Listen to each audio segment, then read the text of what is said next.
오늘 우리에게 주신 말씀은 누가복음 19장입니다. 제가 가진 신약 성경은 127페이지입니다. 누가복음 19장 1절부터 10절까지의 말씀을 우리 함께 읽도록 하겠습니다. 각 가정에서도 함께 읽어주시고 또 가정에서는 부모, 자녀 번갈아 가면서 읽어도 되고요. 자유롭게 하지만 함께 우리 읽도록 하겠습니다. 읽겠습니다. 예수께서 여리고로 들어가 지나가시더라. 삭개오라 이름하는 자가 있으니 세리장이요 또한 부자라. 그가 예수께서 어떠한 사람인가 하여 보고자 하되 키가 작고 사람이 많아 할 수 없어 앞으로 달려가서 보기 위하여 돌 무화과 나무에 올라가니 이는 예수께서 그리로 지나가시게 되밀어라. 예수께서 그곳에 이르사 쳐다보시고 이르시되 삭개오야 속히 내려오라. 내가 오늘 내 집에 유하여야 하겠다 하시니 급히 내려와 즐거워하며 영접하거늘 뭇 사람이 보고 수군거려 이르되 저가 죄인의 집에 유하러 들어갔도다 하더라. 삭개오가 서서 주께 여짜오되 주여 보시옵소서 내 소유의 절반을 가난한 자들에게 주겠사오며 만일 누구의 것을 속여 빼앗은 일이 있으면 내 갑절이나 갚겠나이다. 예수께서 이르시되 오늘 구원이 이 집에 이르렀으니 이 사람도 아브라함의 자손이미로다. 인자가 온 것은 잃어버린 자를 찾아 구원하려 함이니라. 아멘. 오늘 이 시간에 만남이라는 제목으로 목사님 말씀 증거해 주시겠습니다.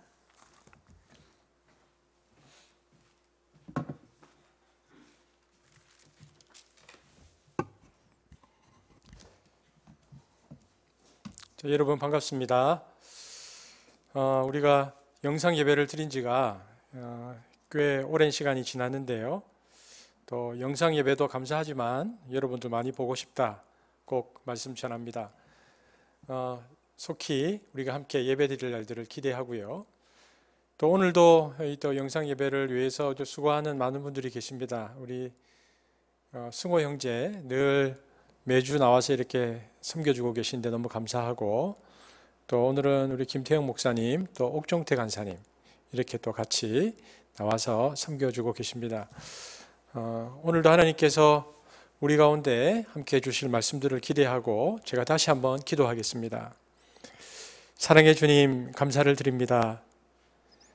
우리가 함께 모여 예배하지 못하지만 동일한 은혜가 이 시간 있기를 소망합니다.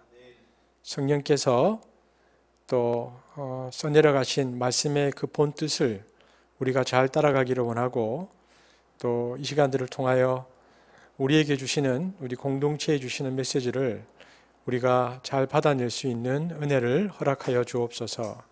예수님 이름으로 기도합니다. 아멘. 자, 오늘 저와 여러분이 함께 나누는 설교의 제목은 무엇입니까? 제목이 무엇이죠? 만남입니다. 우리가 지금 사순절 기간 동안에 예수님의 행적을 살펴보고 있습니다. 여러분 기억하시죠? 나사로의 부활, 그리고 또 마리아의 향유 사건은 어디에서 있었던 일입니까? 둘 다 같은 장소에서 있었는데 어디에서 있었던 일이죠? 베단이라는 지역을 중심으로 있었던 일이고요.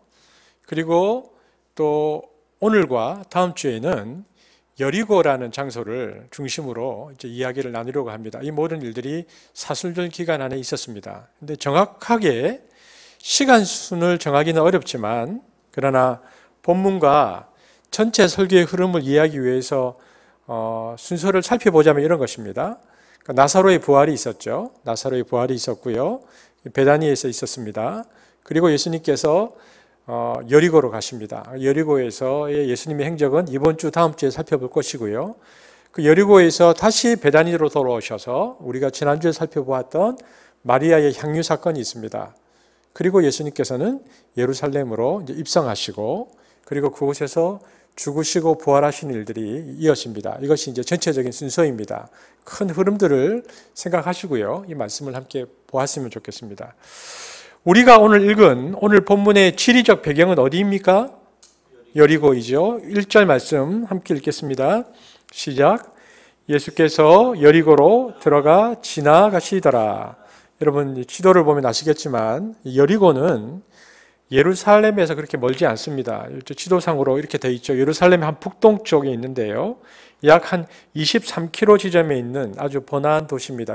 우리가 봤던 베다니도 보이죠. 베다니도 약 2km에서 3km 정도 더 가까운 인접 지역이었고요. 여리고는 조금 더 멀지만 그래도 그렇게 먼 지역은 아닙니다. 한 23km 정도 떨어져 있는, 대신에 베다니는 작은 마을이었다고 한다면 여리고는 아주 번화한 도시였습니다. 그곳은 팔레스타인 최고의 성읍이었습니다. 이 당시 그 유대인들은요, 로마의 식민지 지배를 받고 있었습니다. 근데 로마 정부 입장에서 볼 때 이 여리고는요, 번화한 도시였기 때문에 아주 중요한 세금의 그 주 거처가 되었습니다. 근데 삭개오는 그 도시의 세리장이었죠. 여러분, 세리장은 누구냐 하면 세리라고 불리는 그 세관 직원들이 오를 수 있는 가장 높은 자리입니다. 세리장이죠. 당시 팔레스틴 지역에서는요, 세관 업무를 보던 곳이 총 3군데가 있었는데 삭개오는 그중 한 군데의 책임자였습니다. 이 정도면 크게 성공한 셈입니다. 당시 그 세관 업무는 중앙정부, 즉 로마 제국에서 어떻게 이야기했냐면 팔레스틴 지역에 사는 누구누구는 얼마, 혹은 또 누구누구는 얼마씩 내라, 이렇게 개인별로 지정해 주는 방식이 아니고요. 팔레스타인 지역의 세금은 이만큼 내라, 전체의 금액만 정해주는 방식이었습니다. 그래서 한 도시의 세리장은 로마 정부에서 정해준 액수에 자신이 착복할 액수를 더해서 지역별로 할당을 합니다. 그러면 지역에 있는 세리장은 그것을 받고 자신이 착복할 만큼 더하여서 말단 세리에게 할당합니다. 그러면 말단 세리는 또 그들대로 자신이 개인적으로 착복할 만큼의 액수를 더하여서 집집마다 세금을 징수하는 방식이었습니다. 그러다 보니까 막상 사람들이 돈을 내야 하는 액수는, 세금 액수는 처음보다 몇 배로 불어나 있었죠. 하지만 세관 업무를 보는 사람들이 중간에 얼마를 가져가든 로마 제국은 관심이 없었습니다. 그냥 그 지역에 할당한 세금만 잘 걷어들여지면 아무 문제를 삼지 않는 그런 시스템이었습니다. 그래서 세리들 중에는 부자가 많았습니다. 삭개오 역시 부자였고 성공한 사람이었다, 이렇게 말하고 있습니다. 오늘 본문 2절이 그렇게 말하고 있죠. 함께 읽어볼까요? 시작. 삭개오라 이름하는 자가 있으니 세리장이요 또한 부자라. 그는 세리장이고 또한 부자라. 그죠? 세리장은 부자라는 것이 너무나 자연스러운 공식이었습니다. 삭개오는요, 자기의 민족이 처한 현실이 굉장히 암울함에도 불구하고 나름 열심히 살고 나름 치밀한 계획을 세워서 그 당시에 경쟁에서 살아남았고 결국 세관장도 되고 부자의 반열에 올랐다, 이렇게 성경이 말하고 있습니다. 하지만 겉으로는 성공한 사람이었는데요, 사람들에게 손가락질 당하는 처지에 놓여 있었던 인물이라는 것을 성경은 밝혀주고 있습니다. 그래서 오늘 읽었던 본문 누가복음 19장 7절에 보면 이렇게 되어 있죠. 19장 7절을 함께 읽겠습니다. 시작. 무사람이 보고 수군거려 이르되 저가 죄인의 집에 유하러 들어갔더라 하더라. 예수님이 삭개오의 집에 들어가자 사람들이 수군거립니다. 뭐라고 수군거렸죠? 죄인의 집에 들어갔다. 죄인의 집에 묵으러 갔다. 묵으러 들어갔다. 사람들은 삭개오를 죄인이라 불렀습니다. 당시 이스라엘 사람들은요, 우월의식이 강해서 다른 민족과 사회적 관계를 맺는 것을 극단적으로 기피했습니다. 다른 민족과 악수하는 행위조차도 파렴치하다고 여겼는데요, 그러므로 유대인들은 이방인인 로마 사람들이 거룩한 땅에 발을 딛고 살아가는 것을 참을 수 없는 신성 모독이라고 생각하고 있었죠. 근데 그러한 상황에서 삭개오가 로마 정부의 앞잡이가 되어서 이방인과 속이고요, 속된 말로 동족을 등쳐먹고 살았으니까 종교적으로나 사회적으로나 삭개오는 죄인 취급을 받았습니다. 그래서 종교적으로도 더욱더 타락한 존재라고 여겨졌죠. 우리로 치면 일제강점기의 일본인 순사 앞잡이 정도라고 생각하면 됩니다. 아니면 어쩌면 그보다 훨씬 더 질 낮은 사람이었습니다. 왜냐하면 보통 이 당시의 문헌을 보면 보통 몸을 파는 여인들과 세리들이 거의 같은 범주로 취급되고 있습니다. 그러니까 사람들은 이들을 굉장히 경멸했다는 것을 알 수 있습니다.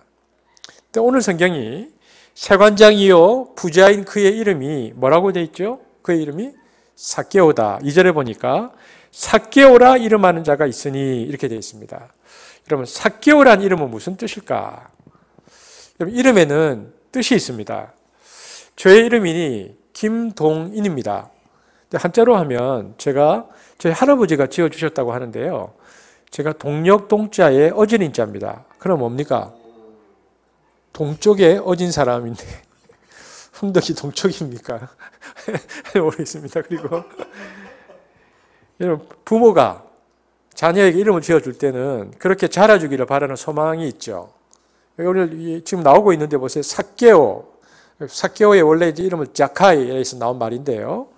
삭개오의 원래 그 뜻은 순전함 혹은 정결함 이런 뜻입니다. 그러니까 삭개오의 부모는 당시의 세상이 로마의 정부 치하에 있었기 때문에 악하고 험한 세상이었고요. 그리고 더럽고 추한 세상이라고 여겨서 어쩌면 그가 착하고 정결하게 살기를 바라는 마음에서 아이 이름을 삭개오라고 지어주었을 것입니다. 그리고 이제 독특하게도 그런데 성경은요, 삭개오의 이름을 밝히는 것뿐만 아니라 삭개오의 외모에 주목합니다. 3절에 보면 삭개오는 키가 작았다라고 되어 있습니다. 여러분, 한 몇 센티미터 됐을까요? 삭개오?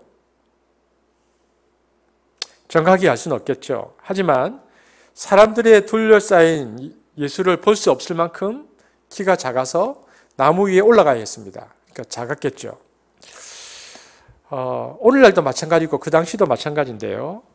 삭개오는 왜소한 외모 때문에 컴플렉스가 어릴 때부터 있었는지 모르겠습니다. 어릴 때부터 친구들에게 무시를 당하거나 놀림을 당했을 수도 있습니다. 그래서 놀림을 많이 당하면 그런 마음이 들죠. 두고 보자. 내가 꼭 성공해서 나를 괴롭힌 너희들에게 본때를 보여주겠다. 어쩌면 그런 마음을 먹고 더 치열하게 살았는지도 모릅니다. 어쨌든 삭개오는 열심히 살았는데 이름에 담긴 소망과는 달리 거친 세상 속에서 살아남기 위해 수단과 방법을 가리지 않고 성공했고 그리고 부를 축적한 그런 인물이었다라고 성경이 우리에게 말해주고 있습니다. 그런데 사람들은요, 오히려 세리장인 그를 그의 이름의 뜻과는 달리 정결한 착한 삭개오가 아니고 어떤 삭개오로 불렀냐? 더러운 욕심장이 삭개오 혹은 치사한 부자 삭개오라고 불렀다는 것입니다. 삭개오는 자신을 지키는 방법은 돈과 권력에 있다고 믿었는데 이상하게 그것을 가지면 가질수록 삭개오는 외로워졌습니다. 사람들이 자기 앞에서는 굽신거리긴 하는데요. 마음으로는 자신을 경멸하고 있다는 것을 삭개오도 알았습니다. 처음에는 무시하고 외면했죠. 하지만 시간이 지나니까 나중에 그러한 일들이 자기의 내면의 괴로움의 원인 중 하나가 되었습니다.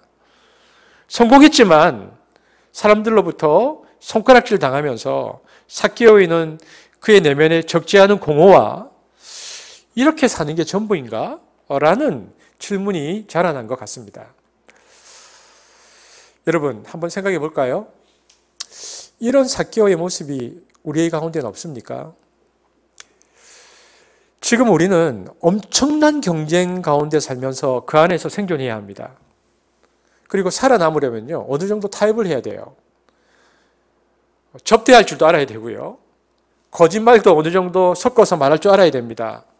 승진하려면, 계약을 따내려면 불공정한 방법이라도 두 눈을 질끈 감아야 합니다. 회사도 우리에게 그렇게 요구하죠.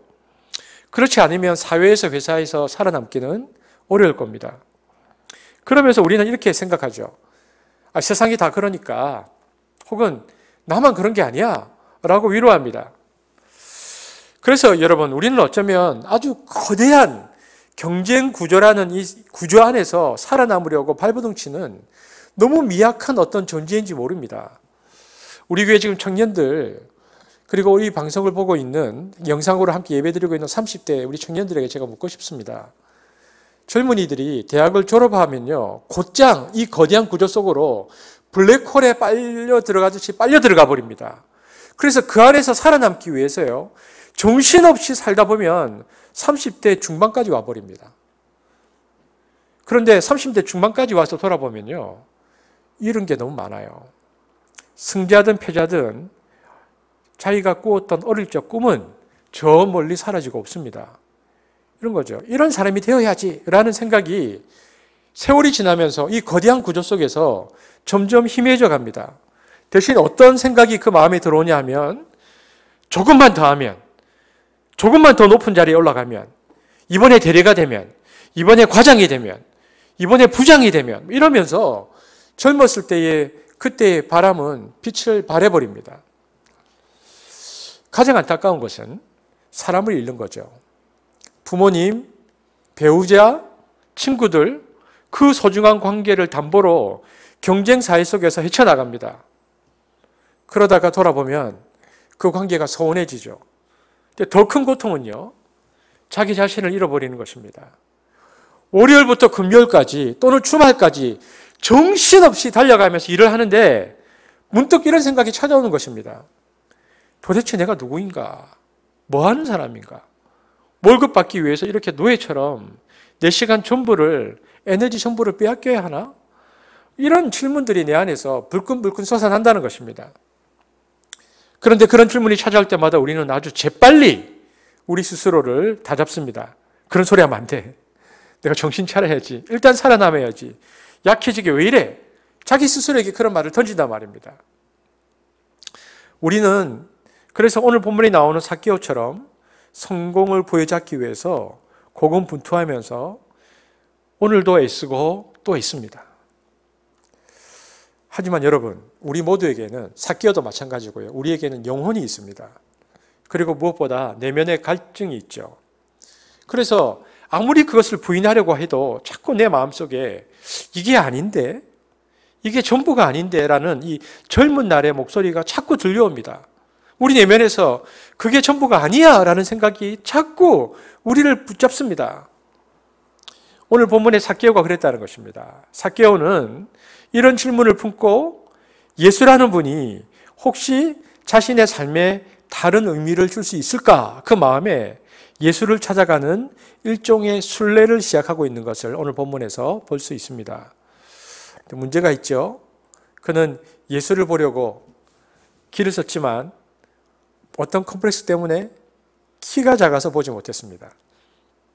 그래서 그가 어떻게 했습니까? 키가 작아서 어떻게 했죠? 나무에 올라갔습니다. 여러분 한번 생각해 보세요. 흥덕에 이마트 앞도 마찬가지고 길 가다가 누가 나타났다고 하면 어떤 사람 얼굴을 한번 보면 좋겠다는 생각이 드는데 사람이 너무 많은 겁니다. 그래서 볼 수가 없어서 이런저런 이유로 이렇게 가로등까지 막 타고 올라가서 보려고 하는 사람이 있을까요?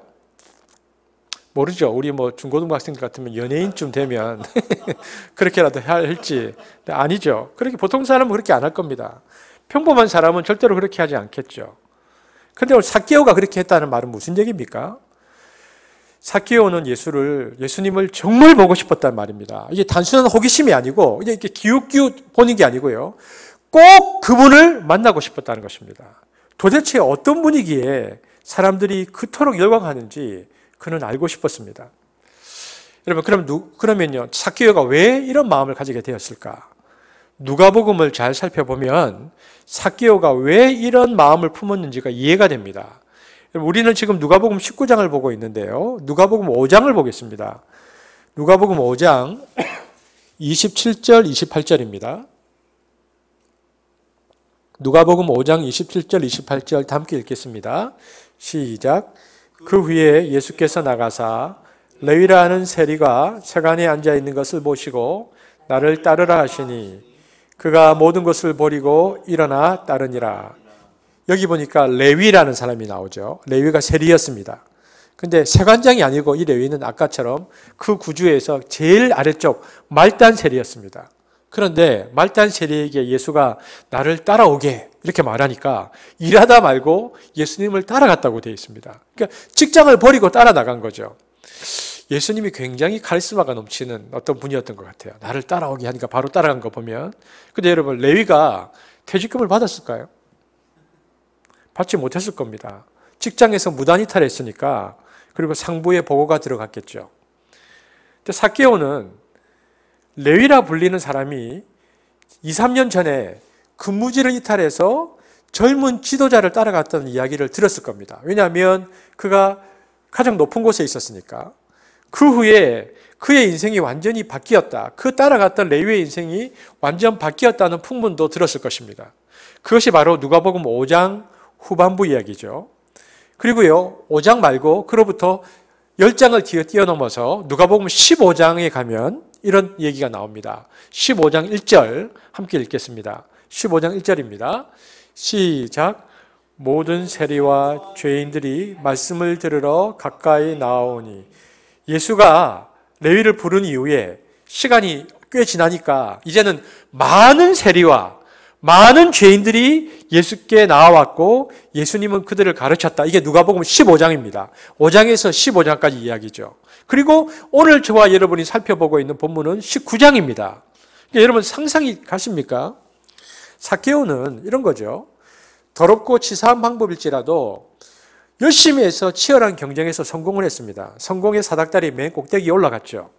하지만 내면에서는 이게 전부가 아닌데 라는 생각이 자랐습니다.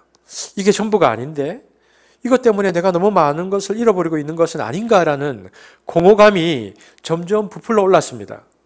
그러던 중에 세간 업무를 보던 한 사람이 어떤 청년을 쫓아가면서 인생이 바뀌었다는 이야기를 듣습니다. 그리고 그뿐 아니라 그 뒤에 어떤 소식이 들리는데요. 그런 사람들이 점점 늘고 있다는 보고도 듣습니다. 그 말을 듣고 삭개오가 예수라는 이 청년이 내 인생에 어떤 영향을 줄지도 모르겠다는 기대가 그에게 생겼다는 것입니다.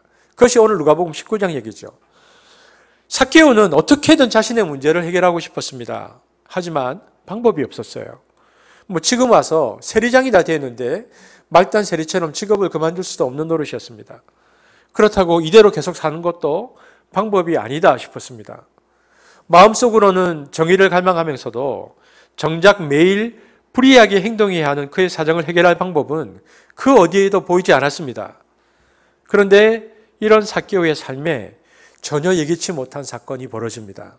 삭개오는 죄인과 세리의 친구라고 알려진 예수라는 사람이 바로 그가 살고 있는 여리고를 지나간다는 소문을 들었던 것입니다. 그의 가슴이 쿵쾅대기 시작합니다. 그래서 이런 생각을 하죠. 꼭 한번 봐야겠다. 어떤 사람이기에 그렇게 많은 사람의 인생을 바꿔 놓았다는 거야. 그 궁금증을 품고 기다렸습니다. 그래서 그렇기 때문에 그는 높은 사회적 지위와 많은 나이에도 불구하고요. 돌 무화과 나무 위에 올라갔다라고 성경은 말합니다. 그만큼 보고 싶었던 것이죠. 여러분, 오늘날도 저는 마찬가지라고 생각합니다. 많은 사람들이 예수님에 대해서 관심을 갖는 이유는 단 하나입니다.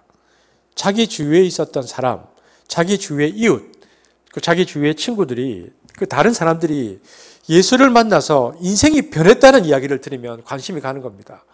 저 사람이 왜 변했지?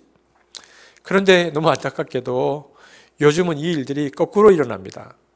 요즘 많은 사람들이 예수님에 대해서 흥미를 잃어버렸는데요. 예수를 만났다는 사람들이 이상하게 살기 때문입니다. 좀 마음이 아프죠. 그러나 그럼에도 불구하고 비그리스도인이 예수님에 대해서 관심을 가지는 이유는 주변 누군가가 예수 때문에 인생이 바뀌어 가는 것을 목격했기 때문입니다. 그래서 말은 안 하는데 옆동에 사는 아주머니가 혹은 같은 자녀를 둔 그 학급의 학부형이 혹은 한 동네에 사는 어떤 분이 계속 보면서 야, 나도 저렇게 살면 좋겠는데 라는 일말의 가능성을 발견하고 예수가 내게도 이런 영향을 끼치지 않을까라는 약간의 호기심이 일어나면서 나도 그분을 만나볼까라는 생각을 갖게 되어지고 그것이 예수님께로 나아오는 방법이 되는 것입니다. 삭개오는 실제로 예수님께서 여리고를 지나가는 것을 목격하게 됩니다. 그런데 불행하게도 그 예수님을 보려고 할 때 장애물이 너무 많았어요. 첫 번째 장애물은 뭐냐? 일단은 체면이죠. 다 큰 어른이 그 높은 지위에 있는 사람이 어떻게 나무 위에 올라갈까? 아무리 급해도 체면이 그를 붙잡았을 것입니다. 그리고 그 이전에 자기를 붙잡고 있었던 장애물이 있었는데요. 그 예수님을 둘러싸고 있었던 그 제자들과 군중들입니다. 그걸 뚫고 들어갈 방법이 없었어요. 가장 현실적인 문제는 키가 작았다는 것입니다. 상당히 작았을 것입니다. 그는 그래서 사람들의 둘러싸인 예수를 볼 수 없을 만큼 키가 작아서 나무 위에 올라가야 했습니다.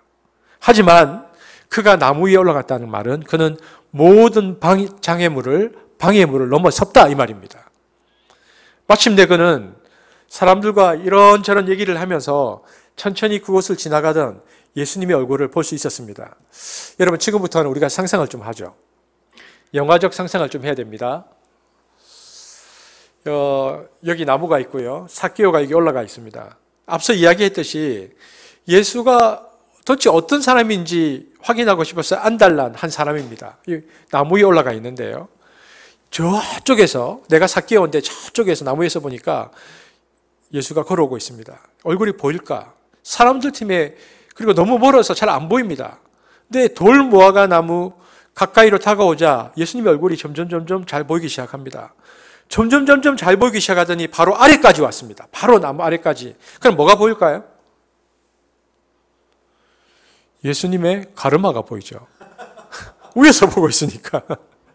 참 아이러니하게도 가장 가까워졌지만 정작 예수님의 얼굴이 안 보이는 겁니다. 밑에 계시니까. 예수님의 눈동자를 보고 싶은데 그럴 수가 없어요. 가르마만 보이는 거죠. 그런데 그 순간 예수가 이렇게 올려다보는 것입니다.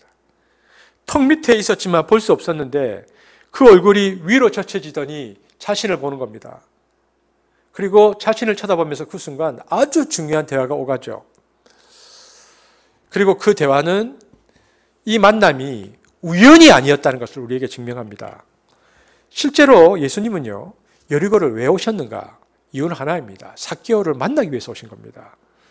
그 다음 이어지는 대화가 그것을 증명해 줍니다. 삭개오를 만나기 위해서 여리고에 왔다는 것을. 여러분 보십시오. 예수님께서 삭개오를 올려다보면서 이렇게 말했다면 어떨까요? 여기 나무에 올라가 계신 분 내려오세요. 혹은 아이고 저기 키가 작으신 분 계시네. 내려오세요. 여러분 이렇게 예수님께서 말하지 않았다는 것입니다. 예수님은 뭐라고 말했습니까? 삭개오 이름을 불렀습니다. 그리고 이렇게 말하죠. 빨리 내려오게. 내가 오늘 그대의 손님으로 가야겠네. 이렇게 말했습니다. 여리고성에서 일어나고 있는 이 사건, 이 에피소드를 보면요. 예수 주변에 많은 사람이 운집해 있었지만 예수님은 오직 한 사람만에 주목하고 있다는 것을 볼 수 있습니다. 그리고 그의 이름을 부릅니다. 그런데 참 이름을 불렀다는 것이 우리에게 감동이 되는 것은요. 예수님은 사람들이 삭개오에 대해서 관심을 가졌던 외모나 직위나 현재 상태를 부르지 않고요. 그의 이름을 불렀다는 것입니다. 마치 삭개오라는 원래의 이름에 담긴 그 원래의 의미를 되살려 주려고 하듯이 고유한 가치를 재차 확인하듯 그의 이름을 부릅니다. 너는 삭개오 아니냐? 너는 삭개오다. 빨리 내려와라. 내가 오늘 너희 집에 손님으로 가겠다. 그리고 내가 너희 집에 묵으면 좋겠다. 예수님은 삭개오를 비판하거나 혹은 지은 죄를 따지기 전에 나는 너희 친구야. 나는 너희 집에 머무를 거야. 이야기도 나누고 밥도 같이 먹자. 이렇게 얘기하신 것입니다. 여러분 생각해 보십시오. 삭개오에게 있어서 정말 필요한 말은 이런 말이었습니다. 삭개오는 자신을 외모로 혹은 직책으로 자기가 하고 있는 어떤 일로가 아니고 자신의 존재를 있는 그대로 받아들이는 누군가를 찾고 있었다는 말입니다. 로마의 빌부터 동족의 피를 빨아먹는다고 손가락질한 사람들 말고 그를 걸어서 바라다주는, 그냥 바라보는 친구가 그에게 필요했던 것이죠.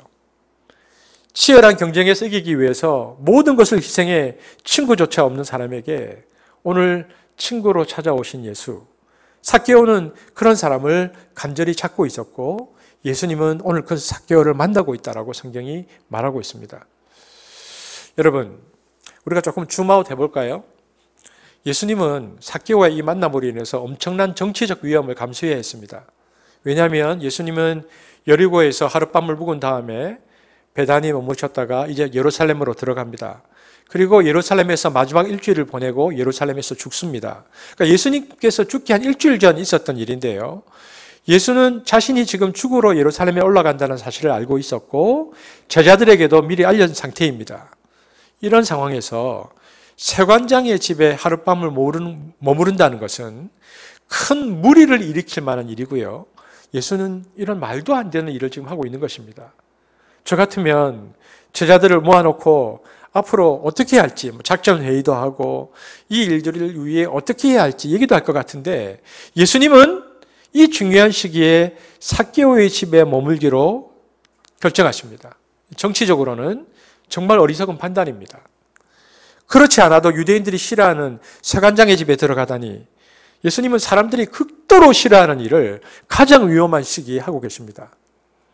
여러분, 오늘 이 삭개오의 이야기는요, 사복음서에서 유일하게 누가가 기록하고 있는 부분입니다. 그럼 누가는 예수님께서 마지막 죽으시기 얼마 전 삭개오의 이야기를 기록함으로 무엇을 우리에게 말해주고 싶은 걸까요? 성경은 누가는 예수를 통해서 하나님이 어떤 분인가를 우리에게 잘 보여줍니다. 하나님은 어떤 분이신가? 하나님은 사람을 무리로 보지 않는다는 것입니다. 하나님은 사람을 군중으로 보지 않는다는 것입니다. 우리를 무리 속 한 사람으로 보지 않는다는 거죠. 그리고 그분은 그 대신 우리의 이름을 부르고 찾으시는 분이십니다. 그리고 한 사람 한 사람을 향해서 이렇게 말씀하십니다. 내가 너를 안다. 내가 어떻게 살고 네가 어떻게 살아왔는지 무엇을 고민하고 치열한 경쟁 속에서 또 얼마나 힘들어하는지를 내가 너무나 잘 알고 있다. 그리고 나는 너의 고유한 가치가 무엇인지도 잘 알고 있다. 예수님께서 이렇게 말씀하고 계시는 것입니다. 그러니까 오늘 본문이 우리에게 말해주고 있는 하나님은 한 개인 한 개인을 찾아가는 하나님입니다. 그리고 그분이 바로 예수님이죠. 예수님은 생사가 갈리는 절체절명의 순간에 놀랍게도 여리고의 한 사람을 찾아갑니다. 여러분, 삭개오 한 사람을 찾아가 만났듯이 예수님은 지금도 하나님을 찾는 사람을 단독으로 만나주십니다.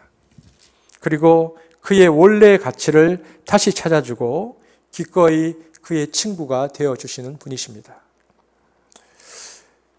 예수의 말을 들은 삭개오가 어떤 반응을 보였는가? 성경에 보니까 삭개오는 재빨리 내려와서 기쁘게 예수를 맞아들였다라고 기록합니다. 누가복음 19장 6절이죠. 누가복음 19장 6절 함께 읽겠습니다. 시작.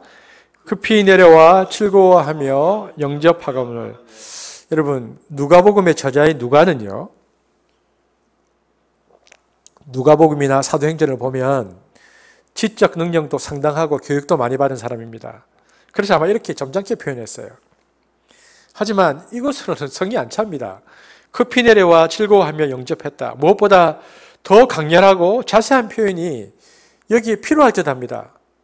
아니, 그토록 마주하고 싶었던 예수가 바로 밑에서 고개를 들고 삭개오라고 불렀을 때 삭개오는 가슴이 터질 듯 쿵쾅거렸을 것입니다. 여러분, 저도 이런 경험이 있습니다. 이 설교를 준비하다가 생각이 났는데요. 이전 교회에 있을 때입니다. 제가 이제 벌써 이전 교회를 하면 지금부터 한 16년 전 일인데, 제가 이제 이전 교회 1년 사역을 하고 그 목사님이 안식년을 가셨어요. 안식년을 가셨다가 1년 만에 돌아오셨어요. 근데 저는 이제 간 지가 1년 만에 안 된 교육자였고요. 다른 교육자분들은 목사님과 있은 지 몇 년이 되었어요. 그래서 제가 이제 목사님 오셨는데 다른 교육자들이 목사님 옆을 이렇게 둘러싸고 있고 저는 목사님 옆에 바로 못 갔어요.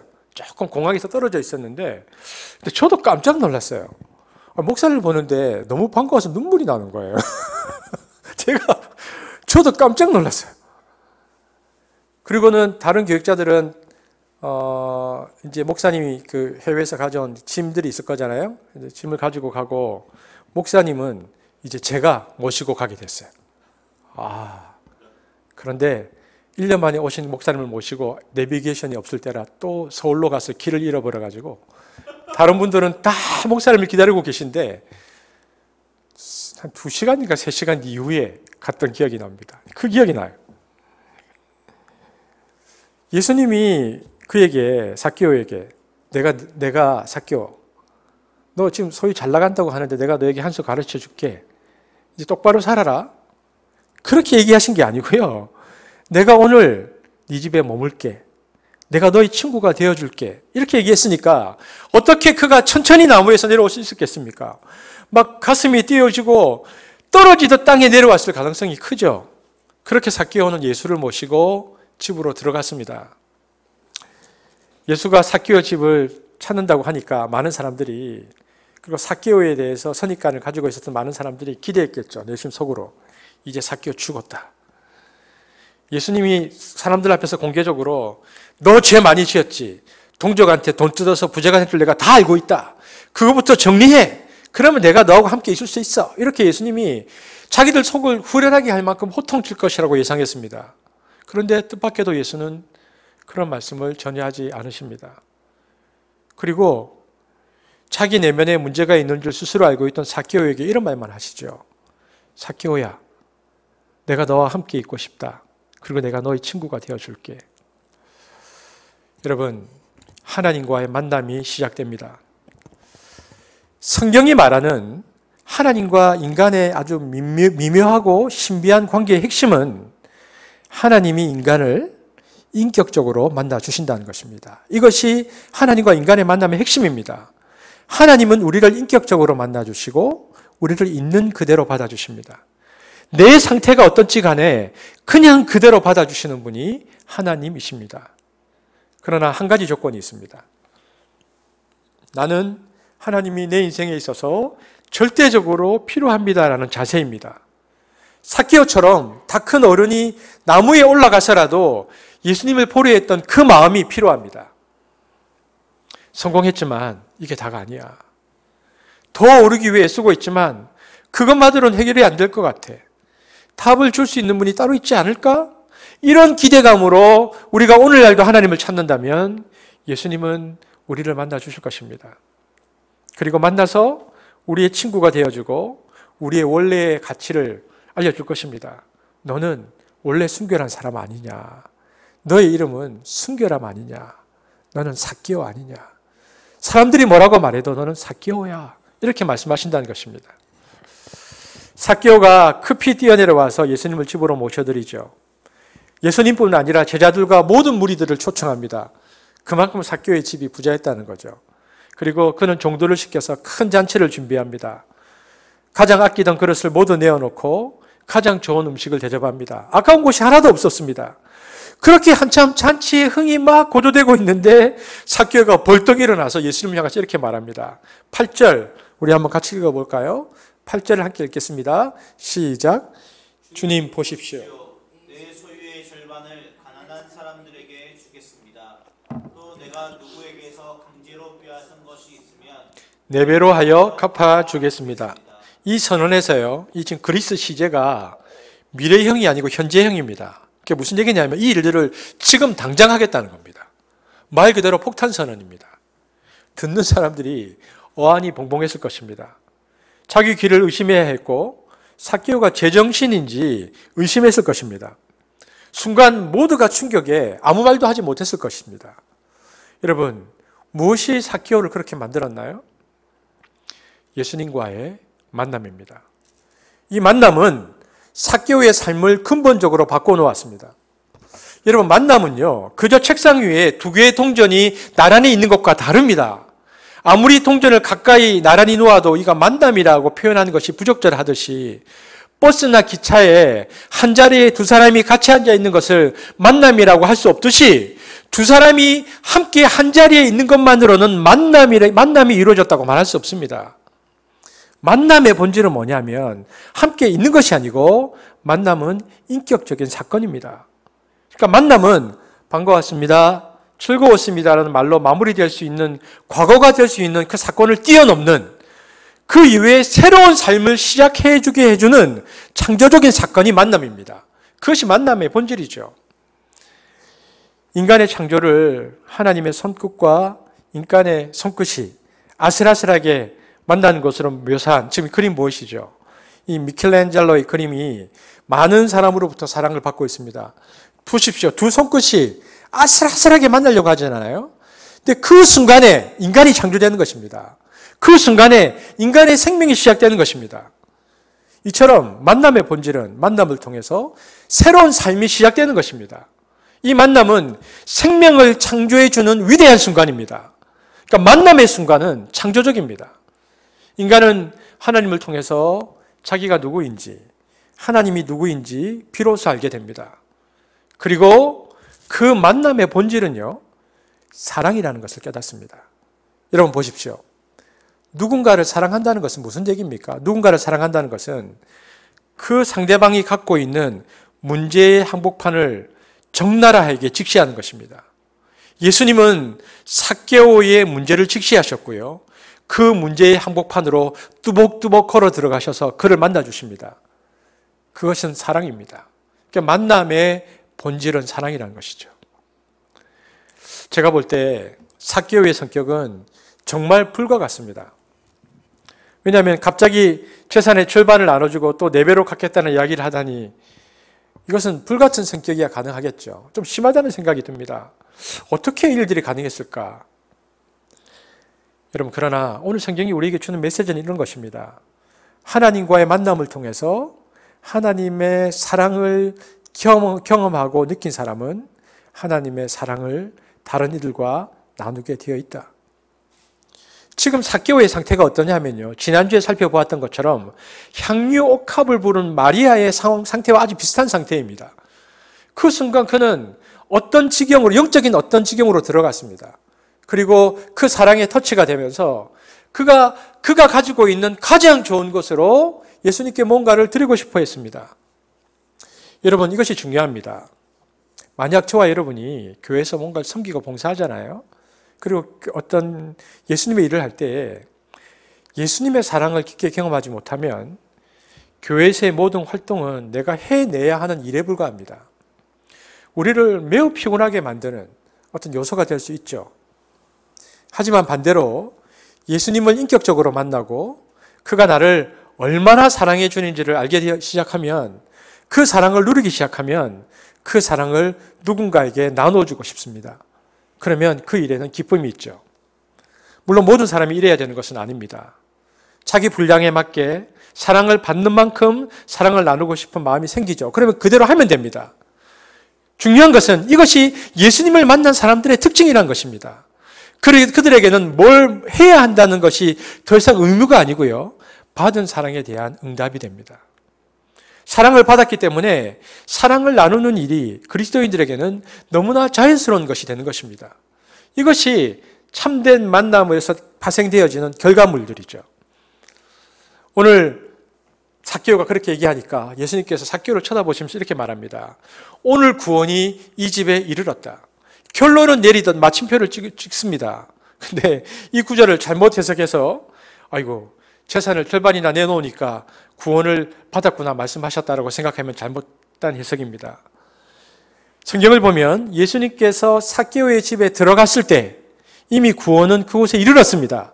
원래 그의 모습의 회복이죠. 그리고 삭개오의 삶이 변하는 과정을 통해서 예수는 구원이 이미 너에게 이루고 있다라고 선언하고 계시는 것입니다.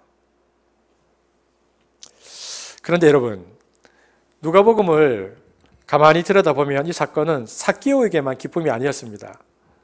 이 전까지 예수님은 수많은 유대인들에게, 많은 종교인들에게 말씀을 전했고 만났지만요, 대부분 그들은 예수님께 실망을 안겨다 주었습니다. 그 대표적인 예가, 여러분, 우리가 지금 오늘 본문이 누가복음 몇 장입니까? 19장이죠. 그런데 이 바로 앞장, 누가복음 18장 후반절에 보면 누가 나오냐 하면요, 우리가 잘 아는 부자 청년 얘기가 나옵니다. 이 청년의 이야기가, 부자 청년 이야기가 삭개오 바로 앞에 쓰여졌다는 것은 누가가 의도적으로 그렇게 배열해 놓은 것입니다. 그러니까 이 청년은 어떤 인물이었냐 하면요, 겸손할 뿐만 아니라 성경의 계명을 아주 잘 지키는 나무랄 데 없는 종교인이었죠. 그러나 예수님께서 22절에 이렇게 얘기하죠. 네가 가진 것을 제자들에게 주고 나를 따르라. 네가 가진 것을 다 나누어 줘야 된다는 그 얘기에 이 청년이 근심하며 자리를 돌아갑니다. 그러자 예수님께서 뭐라고 말씀하시냐면요. 부자가 하나님 나라에 들어가는 것보다 낙타가 바늘귀로 들어가는 것이 더 쉽다고 얘기하시면서 한탄하셨습니다. 한번 읽어볼까요? 누가복음 18장 25절입니다. 시작. 낙타가 바늘귀로 들어가는 것이 쉬우니라 하시니. 그런데 삭개오는 보십시오. 예수님께서 뭐라고 요구하기도 전에 예수님이 원하는 삶을 결단하고 나섰습니다. 사람들의 손가락질을 받던 삭개오는요, 삶의 근원적인 변화를 감행함으로 답답했던 예수님의 마음에 큰 기쁨을 안겨주었습니다. 그래서 누가복음 19장 이 삭개오의 이야기에 대해서요, 그 발터 라우셴부시라는 목사님이 이런 주석을 했는데, 저는 이 주석이 너무 좋습니다. 그리스도께서 마침내 낙타가 바늘귀로 들어가는 것을 보고 손뼉치며 기뻐하셨다. 이렇게 되어 있습니다. 삭개오가 재산의 절반을 내어줬으니까 청년은 그것을 하지 못하고 돌아갔음에도 불구하고. 이어서 예수님의 마지막 이야기가 들려오죠. 누가복음 19장 9절에서 10절입니다. 자, 한번 같이 읽어보겠습니다. 시작. 예수께서 이르시되 오늘 구원이 이 집에 이르렀으니 이 사람도 아브라함의 자손이니로다. 인자가 온 것은 잃어버린 자를 찾아 구원하려 함이니라.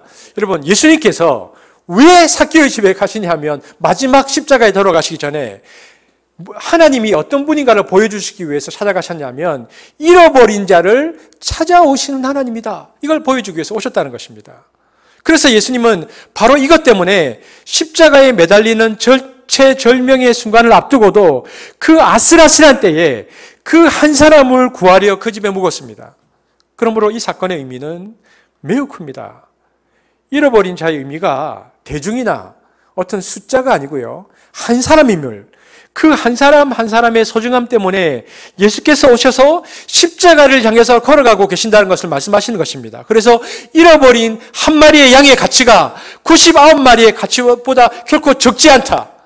그 한 사람까지도 구원하기 위해서 예수님은 지금 예루살렘으로 향하고 계신다는 메시지를 누가는 우리에게 주고 있는 것입니다. 여러분, 하나님이 여전히 우리를 60억 인구 중 하나로 보신다고 생각합니까? 아닙니다. 하나님은 우리를 1대1로 보고 계십니다.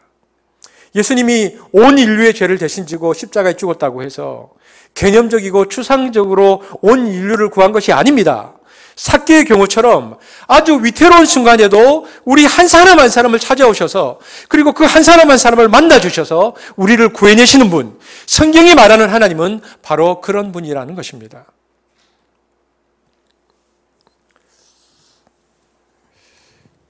여러분, 아무리 생각해도 자본주의 체제는 쉽게 바뀌지 않을 것이고 그 안에서 성공하라는 이야기도 끊임없이 우리에게 들려올 것입니다. 성공해야 존경받고 성공해야 결국 사랑도 받을 수 있다고 사람들은 말합니다. 그래서 많은 사람이 성공을 위해서 소중한 것들을 전부 담보로 잡히고 전부 희생하죠. 아까도 말씀드렸지만 특히 젊은이들은 생존 경쟁에 휘둘려서 20대 후반을 보내고 30대 중반까지 정신없이 떠밀려 살아갑니다. 그렇게 흘러가다가 30대 후반에 이르러서야 자기 인생이 원래 바라던 바와는 너무나 다르게 흘러간다는 것을 깨닫습니다.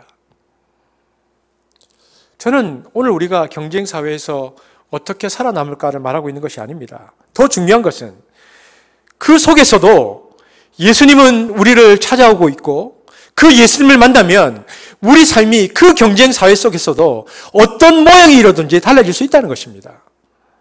여러분, 경쟁 사회라는 것은 그야말로 톱니바퀴처럼 돌아가는 세상인데요. 그러나 그 세상에 희생되지 않고 자기 나름의 삶을 가치 있게 살아갈 길을 예수님께서 오셔서 우리에게 제시해 주신다는 것입니다. 어떤 길인지를 알 수가 없죠. 각자 처한 상황이 다르니까. 하지만 분명한 것은 예수님은 우리 각자의 어려움 속으로 찾아오시는 분이십니다. 그리고 오늘 우리를 이름을 부르면서 이렇게 말씀하시죠.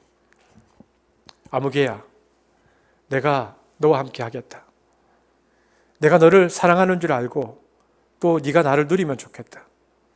내 사랑만으로 충분하다는 것을 네가 깨달으면 좋겠다. 내가 너를 정말로 사랑한다. 주님은 이렇게 말씀하시는 것입니다. 여러분, 우리가 이제 10절까지 보았는데요. 성경은 삭개오가 이후에 어떤 삶을 살았는지 이야기해 주지 않습니다. 그러나 우리는 충분히 짐작할 수 있죠.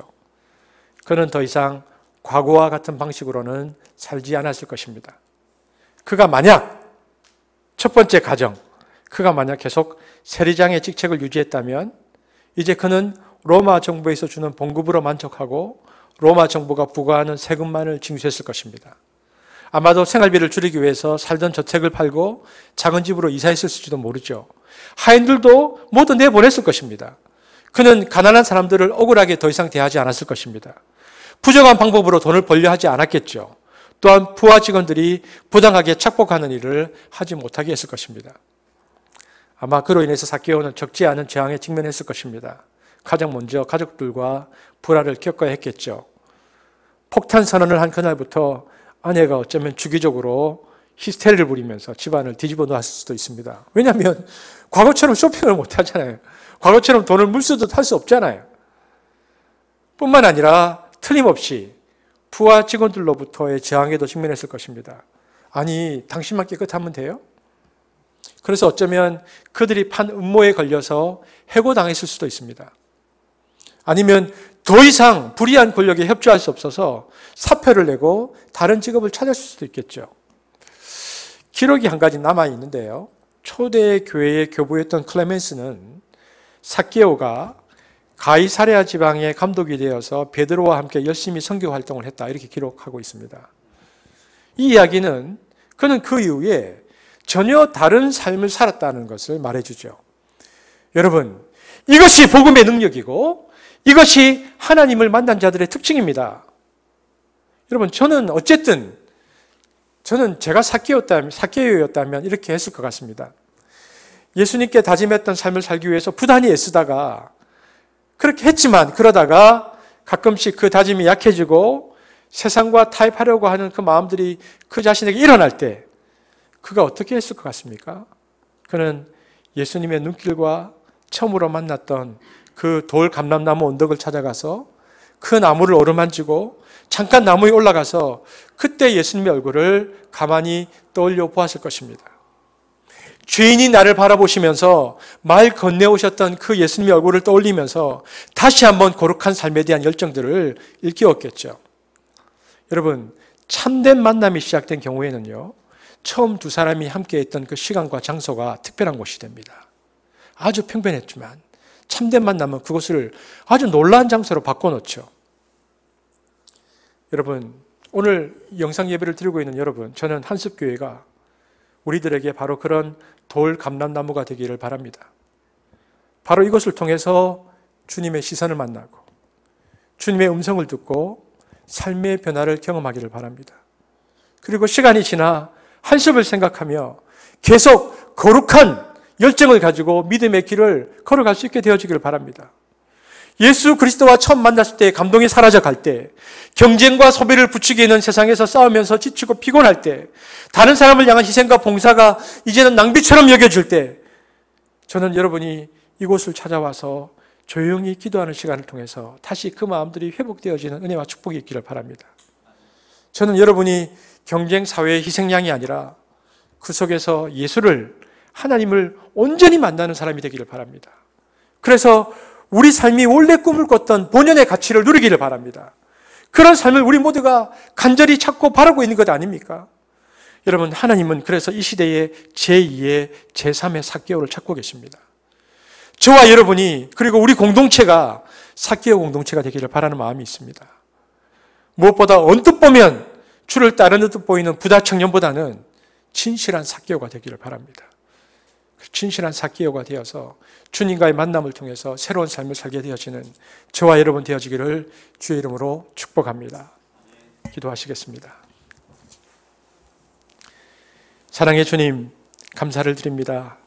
오늘 우리 한 사람 한 사람을 삭개오처럼 만나주시기를 원하시는 하나님, 우리가 비록 떨어져 있지만 주께서 한 사람 한 사람을 찾아가 주셔서 친히 얼굴을 내밀어 주셔서 만남을 허락하시고 그 만남이 창조적인 새로운 삶의 시작을 알리는 지표가 되게 하시며 무엇보다 한숲교회가 삭교회의 돌감나무와 같은 공동체가 되어서 우리가 한숲을 생각할 때마다 거룩한 열정을 가지고 하나님의 나라를 살아갈 수 있는 공동체가 될 수 있도록 축복하여 주옵소서. 감사를 드리며 예수님 이름으로 기도합니다. 아멘.